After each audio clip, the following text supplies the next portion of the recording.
Dear students, first of all, very much good morning to all of you. हमने जो unit start किया हुआ है वो है कंज्यूमर प्रोटेक्शन एक्ट 1986। इससे पिछली वीडियो में हम लोग कंज्यूमर प्रोटेक्शन का मीनिंग भी अंडरस्टैंड कर चुके हैं। कंज्यूमर प्रोटेक्शन की हमें नीड क्यों है, why it is important from the point of view of consumer and from the point of view of manufacturer और बिजनेसमैन, हम ये भी कर चुके हैं।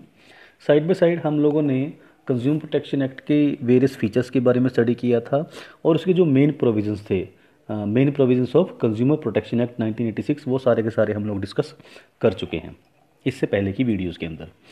आज जो ये वीडियो हम बनाने जा रहे हैं वो बेसिकली बनाई गई है राइट ऑफ कंज्यूमर के ऊपर कि under the consumer protection act कितनी तरह के राइट्स कंज्यूमर्स को प्रोवाइड किए गए हैं जिनको वो अवेल कर सकता है और बेनिफिट्स ले सकता है। So let us start the rights of a consumer under the Consumer Protection Act 1986। अगर हम कंज्यूमर प्रोटेक्शन एक्ट 1986 की बात करते हैं तो कंज्यूमर प्रोटेक्शन एक्ट 1986 हर कंज्यूमर को नियर बाय 6 राइट्स प्रोवाइड करता है। हर कंज्यूमर को 6 राइट प्रोवाइड करता है। पहला राइट है राइट टू सेफ्टी, दूसरा है राइट टू इंफॉर्मेशन, थर्ड है right to make choice, fourth है right to be heard, fifth है right to seek redressal, six है right to consumer education. Right, ये नियर अबाउट 6 राइट्स का हर एक कंज्यूमर को under the consumer protection act 1986 दिए गए हैं। हम इन सभी राइट्स को वन बाय वन डिटेल से स्टडी करेंगे। So let us talk about the first right, right to safety. If you talk about the right of safety, according to this right the consumer have the right to be protected against the marketing of goods and services which are hazards to life and property। हर एक consumer को इस बात का अधिकार दिया गया है कि वो उन सभी गुड्स और सर्विसेज जो कि मार्केट के अंदर बेची जा रही हैं, सेल की जा रही हैं और जिन गुड्स एंड सर्विसेज से एक कंज्यूमर की लाइफ को भी खतरा हो सकता है और उसकी प्रॉपर्टी को भी खतरा हो सकता है, तो उन सब से उसको अपने आप को सेव करने का, अपने आप की सुरक्षा करने का, अपनी सेफ्टी करने का पूरा पूरा राइट है। मीन टू से अगर हम इसके अंदर बात करते हैं, समटाइम्स क्या होता है, मैन्युफैक्चरर क्या करते हैं, डिफेक्टिव प्रेशर, मान लो मैं एग्जांपल के लिए बता रहा हूँ आपको, मैन्युफैक्चरर क्या करता है, वो डिफेक्टिव प्रेशर कुकर मार्केट के अंदर सेल कर देता है, गैस के सिलेंडर सेल कर देता है, other electrical appliances, electrical goods जो है मार्केट के अंदर सेल कर देता है जो कि डिफेक्टिव हो सकता है या जिनका यूज़ एक कंज्यूमर की हेल्थ के लिए, कंज्यूमर की प्रॉपर्टी के लिए, कंज्यूमर की लाइफ के लिए नुकसानदायक हो सकता है। तो यहाँ पे कंज्यूमर को ये राइट दिया गया है कि कंज्यूमर को अपनी सेफ्टी, अपनी लाइफ का, अपनी हेल्थ का, अपनी प्रॉपर्टी को पूरी सेफ रखने का हक है। उसे कोई भी बिजनेसमैन, कोई भी मैन्युफैक्चरर, कोई भी प्रोड्यूसर किसी भी तरह की हैजार्ड्स गुड्स को मार्केट के अंदर अननेसेसरी सेल ना करे जब तक वो पूरी तरह से गुड्स या सर्विसेज सुरक्षित ना हो। तो यहाँ पे हम जो मैंने आपको स्क्रीन पे दिखाया हुआ है, ये बड़े एक नोट्स बनाया हुआ है, आप इस नोट्स का स्क्रीनशॉट ले सकते हो, उसको लर्न भी एक आप कह सकते हो।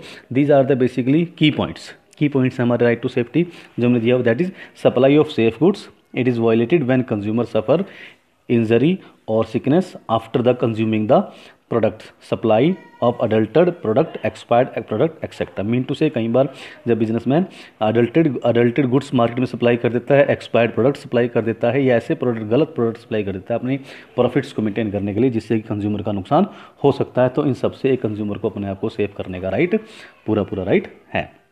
दूसरा पॉइंट हमारे पास आता है right to information. According to this right, the consumer has the right to get information about the quality, quantity, purity, standard and price of goods or services so as to protect himself the abusive and unfair practices। Mean to say एक consumer को क्या right है, एक consumer को right है कि किसी भी चीज़ को खरीदने से पहले उसको उसकी क्वालिटी का, उसकी क्वांटिटी का, उस प्रोडक्ट की प्योरिटी का, उस प्रोडक्ट के स्टैंडर्ड का, उस प्रोडक्ट के गुड्स और सर्विसेज की प्राइस का पूरी तरह से उसको क्या होना चाहिए, इन्फॉर्मेशन मिलनी चाहिए ताकि वो खरीदने से पहले एक अच्छा डिसीजन ले सके। मीन टू से सेलर और producer must give complete information regarding the content और use of product, so it is violated when complete information is not given to consumer और wrong information is given to consumer about the product. मतलब अगर consumer कोई भी businessman, कोई भी producer, कोई भी बिजनेसमैन अगर किसी कंज्यूमर को complete information about the quality, about the quantity, purity, standard, price और इन सब की कंप्लीट इन्फॉर्मेशन नहीं देता या आधी अधूरी इन्फॉर्मेशन देता है, तो ये क्या होता है, ये वाला राइट वायलेट किया जा रहा है और इसके लिए खिलाफ एक कंज्यूमर आवाज़ उठा सकता है। इसके खिलाफ, प्रोड्यूसर के खिलाफ इसके लिए कंप्लेंट की जा सकती है। थर्ड पॉइंट हमारे पास आता है right to make choice. Customer must be allowed to select the product independently with his choice, violated when salesman or seller insist the consumer to buy a particular brand। देखो right to make choice बड़ा आसान सा, बड़ा अच्छा सा है। इसके अंदर मतलब क्या है कि एक कंज्यूमर को पूरी फ्रीडम है, एक कस्टमर को पूरी तरह से फ्रीडम है कि वो कोई भी प्रोडक्ट अपनी मर्जी से सेलेक्ट कर सकता है, जो उसकी टेस्ट के अकॉर्डिंग हो, जो उसकी चॉइस के अकॉर्डिंग हो, जो उसकी मनी के अकॉर्डिंग हो, जिसको वो चाहे उस प्रोडक्ट को वो खरीद सकता है। मीन टू से यहाँ पर जो पॉइंट कहा जा रहा है, यहाँ पर जिस बात पर फोकस किया जा रहा है कि कोई भी सेलर या कोई भी सेल्समैन या कोई भी कंपनी किसी भी तरह से बायर को, किसी भी तरह से कंज्यूमर को फोर्स ना करे एक पर्टिकुलर ब्रांड को खरीदने के लिए। मीन टू से कोई भी सेल्समैन या कंपनी या शॉपकीपर या बिजनेसमैन किसी कंज्यूमर को, किसी कस्टमर को फोर्स नहीं कर सकता किसी पर्टिकुलर ब्रांड के लेने के लिए।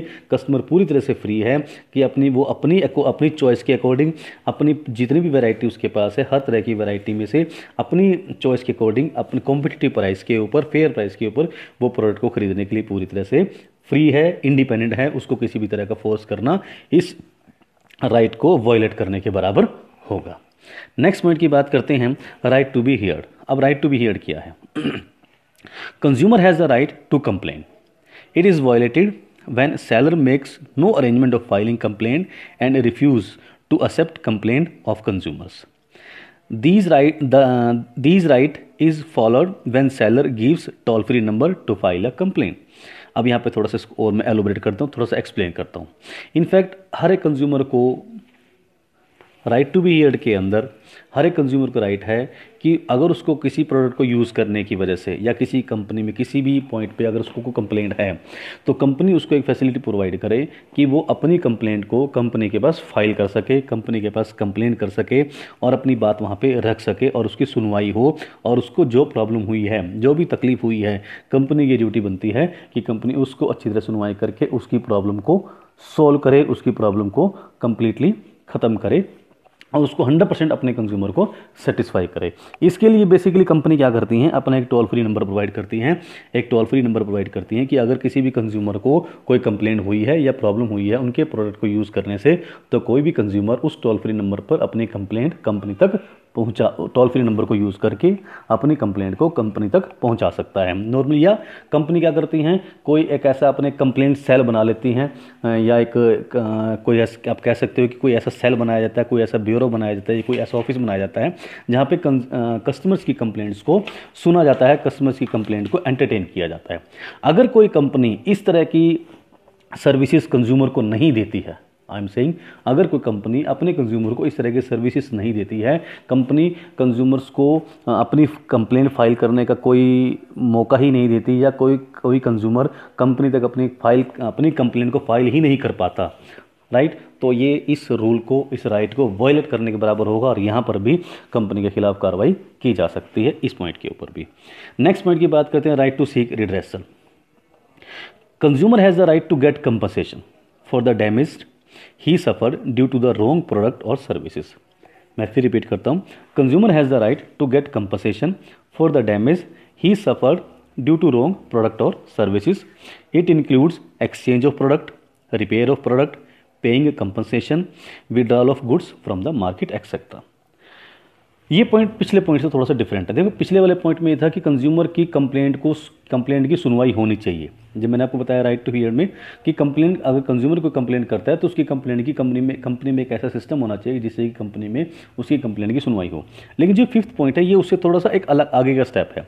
इस स्टेप में क्या आ जाता है कि अगर कस्टमर को किसी भी तरह का कोई प्रॉब्लम हुई है, कस्टमर को कोई डैमेज फेस करनी पड़ी है, कस्टमर को किसी भी रॉन्ग प्रोडक्ट की वजह से, सर्विसेज की वजह से उसने कोई लॉस सफ़र किया है, तो उसके लिए कस्टमर को कंपनसेशन मिलनी चाहिए।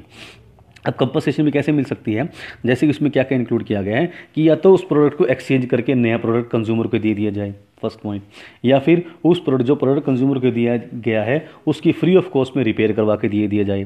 थर्ड पॉइंट, अगर उस प्रोडक्ट या सर्विसेज की वजह से कोई प्रॉब्लम हुई है, कोई नुकसान हो गया कंज्यूमर का, तो उसकी कंपनसेशन भी दी जाए। फोर्थ पॉइंट यहाँ पर ये भी हो सकता है रिलीफ में कि वो प्रोडक्ट जो है मार्केट, अगर वो प्रोडक्ट खराब है मार्केट में उसी के जैसे और प्रोडक्ट कंपनी के मार्केट के अंदर हैं डिफरेंट डिफरेंट शॉप्स पे, तो उन सभी प्रोडक्ट्स का विड्रॉल कंपनी कर ले, उन सभी प्रोडक्ट को कंपनी मार्केट से वापस मंगवा ले। तो ये सारी क्या हो सकती हैं, रिलीफ दी जा सकती हैं एक कंज्यूमर को। This is the right to seek redressal. मैं फिर बता रहा हूँ, इसमें राइट टू सीक रिड्रेसल में और राइट टू बी हियर्ड में यही डिफरेंस है कि राइट टू हियर्ड के अंदर केवल ये प्रोविज़न है कि कंपनी में एक ऐसा प्रोविज़न होना चाहिए कि जहां पर कोई भी कंज्यूमर अगर उसको कोई परेशानी होती है तो वो अपनी कंप्लेंट फाइल कर सके और उसकी कंप्लेंट की सुनवाई हो। फिफ्थ पॉइंट जो राइट टू सीक रिड्रेसल के अंदर है, इसमें अगर कोई कमी मिलती है तो कंज्यूमर को की ग्रीवेंसेस जो हैं उसको सॉल्व किया जाए, उसकी प्रॉब्लम को उसकी प्रॉब्लम को ख़त्म किया जाए, उसकी प्रॉब्लम को सॉल्व किया जाए। जैसे कि उसका अगर प्रोडक्ट ख़राब है तो प्रोडक्ट चेंज करके दे दिया जाए, या प्रोडक्ट अगर ठीक हो सकता है तो उसको रिपेयर करके दे दिया जाए। कंज्यूमर को अगर नुकसान हुआ है तो उसको कंपनसेशन दे दी जाए। या फिर अगर लास्ट पॉइंट है, अगर पूरा ही प्रोडक्ट ख़राब है तो जितना मार्केट के अंदर प्रोडक्ट वो उसकी तरह के प्रोडक्ट मार्केट के अंदर पड़े हैं उन सबका विड्रॉल भी किया जाना चाहिए। तो इस तरह कंज्यूमर को एक सेटिस्फैक्शन दी जानी चाहिए। लास्ट पॉइंट की बात करें, जो लास्ट राइट है that is consumer right to consumer education. In fact consumer has the right to be informed about provisions of consumer protection act, that is what are his right. Generally NGO government educate consumer by giving advertisements in TV, magazines, newspaper etc, conduct seminars, conferences etc. In fact consumer को पूरा right है कि उसको inform किया जाए about the various provision of the consumer protection act 1986, कि जो consumer protection act 1986 है के अंदर डिफरेंट प्रोविजंस बनाए गए हैं, उन सभी प्रोविजंस के बारे में कंज्यूमर्स को एजुकेट किया जाए, कंज्यूमर्स को बताया जाए कि उसके क्या क्या राइट हैं, उसकी क्या क्या रिस्पॉन्सिबिलिटीज़ हैं। इनफैक्ट ये जो काम जो ये कंज्यूमर को एजुकेट करने वाला काम है वो नॉर्मली NGOs करते हैं। एनजीओ होते हैं नॉन गवर्नमेंट ऑर्गेनाइजेशन। NGO करते हैं, गवर्नमेंट एजुकेट करती है कैसे, by giving various types of advertisements in televisions, magazines, newspaper, और समटाइम्स इसके लिए बड़े बड़े सेमिनार्स भी कंडक्ट किए जाते हैं और बड़ी बड़ी कॉन्फ्रेंसेस भी कंडक्ट की जाती है ताकि कंज्यूमर्स को उसके अधिकारों के बारे में, उसके राइट्स के बारे में बताया जा सके। यहाँ पर एक पॉइंट और मैं बोलूँगा, यहाँ पे एक कई बार बच्चे कंफ्यूज हो जाते हैं, स्टूडेंट्स कंफ्यूज होते हैं कि एक हो गया हमारे पास राइट टू कंज्यूमर एजुकेशन और एक इससे पहले था right to information. Second point था हमारा राइट टू इन्फॉर्मेशन। इसमें थोड़ा सा डिफरेंस क्लियर कर देता हूँ। राइट टू इन्फॉर्मेशन के अंदर प्रोड्यूसर की ये ड्यूटी है, जो गुड्स प्रोड्यूसर कर रहा है, मैन्युफैक्चरर की ड्यूटी है कि वो कंज्यूमर को प्रोडक्ट की quality, quantity, purity, standard, price, इन सब के बारे में कंप्लीट इन्फॉर्मेशन कंज्यूमर को प्रोवाइड करे ताकि कंज्यूमर एक अच्छा, किसी भी प्रोडक्ट को खरीदने से पहले एक अच्छा डिसीजन कर सके कि उसे वो प्रोडक्ट खरीदना है या नहीं खरीदना, या उसे उसके कंपैरिजन में कोई दूसरा प्रोडक्ट उसको खरीदना है या उसको अवेलेबल है तो वो उसका खरीद सकता है। मीन टू से वहाँ केवल एक पर्टिकुलर प्रोडक्ट की बात हो रही है, पर्टिकुलर सर्विसेज की बात हो रही है। लेकिन जब हम राइट टू कंज्यूमर एजुकेशन की बात करते हैं तो यहाँ पर जो बात हो रही है, यहाँ पर बेसिकली बात हो रही है कंज्यूमर प्रोटेक्शन एक्ट 1986 की बात हो रही है कि कंज्यूमर्स को कंज्यूमर प्रोटेक्शन एक्ट 1986 के वेरियस प्रोविजन के बारे में अवेयर किया जाए, उस प्रोटेक्शन एक्ट 1986 के जो राइट्स कंज्यूमर के दिए गए हैं उसके बारे में अवेयर किया जाए। तो दोनों ही बातों में डिफरेंस है। इस डिफरेंस को आपको अच्छे से क्लियर कर लेना चाहिए। होपफुली आपको क्लियर हो भी किया होगा। सो अगर हम यहाँ कहें तो नियर बाय 6 राइट जो हैं हमारे कंज्यूमर प्रोटेक्शन एक्ट 1986 में हर एक कंज्यूमर को प्रोवाइड किए गए हैं और इन सभी राइट्स का कंज्यूमर इस्तेमाल करते हुए अपने राइट्स को सेव भी कर सकता है और इनका इस्तेमाल करते हुए अपने आप को सेव भी कर सकता है। सो होपफुली आपको आज की वीडियो समझ में आई होगी, अच्छी भी लगी होगी। डियर स्टूडेंट्स, जो ये राइट्स ऑफ कंज्यूमर हैं these are very much important from exam point of view. So आप इनको अच्छे से स्टडी भी करें और लर्न भी करिए। So at last I thanks to all of you.